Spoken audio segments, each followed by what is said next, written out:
a really good 3-hour podcast episode last night with AJ Zito, Joe Chambers, and Chris Palmer. It was episode 462 talking about the 2011. So we talked about upkeep maintenance, design flaws, and some problems with 2011s.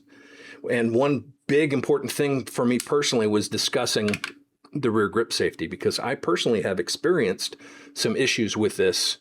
And for me, just deactivating it or putting a rubber band around it, that's not the right solution. I don't want to go in that direction personally. So for people that aren't familiar with 1911s and 2011s, let's quickly cover what's going on with that. So unloaded there, because that's what we do in these videos. Essentially, as long as the manual safety is off, applying pressure to this grip safety will allow the trigger to be pressed, which will have the hammer fall. No pressure means hammer will not drop. Now, if it does drop, it means either you've deactivated it or you have a defective gun. So let's apply pressure now to that grip safety.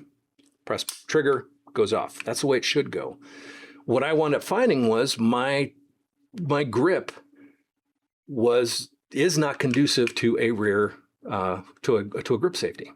Basically, what's going on with my grip is as I'm holding this gun, I am applying pressure downward on the safety, and I ride that safety, basically causing the web of my hand to go upward. And so the pressure from the web of my hand to the back of my hand is not going forward on the grip safety, but it's going at an angle up towards the pivot point. Well, applying pressure to the pivot point or even up is counter to what the grip safety is supposed to do. So on top of that, I have torque that's pretty much going downward with my fingers. So I have my torque is literally going in this direction. So from here, we're going counterclockwise. And that's not necessarily providing even consistent pressure to the grip safety.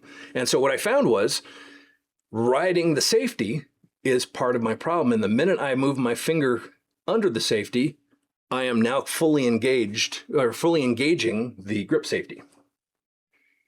Matter of fact, if I go back up above the thumb or above the grip safety, I can kind of milk the grip where I'm moving the grip back and forth. But if I move my thumb under that safety,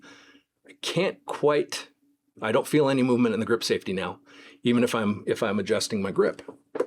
So this is just a simple little concept, but I would rather someone hear about this and pay attention to it than they figure it out for themselves because of a failure. And yeah, failures are a great opportunity to learn things, but it kind of sucks to have that happen on a qual and not know and be positive that you're applying pressure on that rear grip safety and you really aren't.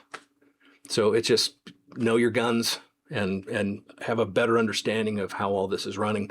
Big thank you to AJ Zito for explaining this very well. The fact that I am applying a Glock grip where it really doesn't matter how I have it torqued compared to a 2011 or 1911 grip where the grip pressure needs to be forward on that grip safety. So that's all. We'll talk to you later.